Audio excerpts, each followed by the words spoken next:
Let's consider a simple example of a response trade-off. Oil floating on the water surface is predicted to approach an ecologically diverse shoreline. The oil does not come into direct contact with the fish stock at the fish farm nearby, so their exposure is minimal.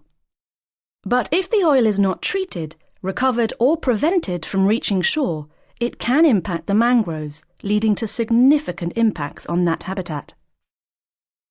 However, if we change our response strategy and decide to apply dispersants further out at sea, there is a possibility that the dispersed oil plume in the water column may now come into contact with the fish stock, making them temporarily unsuitable for consumption and reducing their commercial value.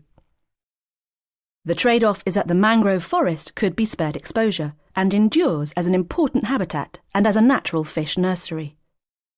Obviously, the downside to either of these two options is not appealing, but this example illustrates how important it is to decide where the impacts of the oil spill will have the least overall effect on the environment and socio-economic resources. All stakeholders should consider what resources will be impacted, how fast their populations and communities will recover if exposed to oil, and their value to local communities and economies. This is a simplified example to illustrate the trade-off considerations needed in connection with just the option to use dispersants as a response tool.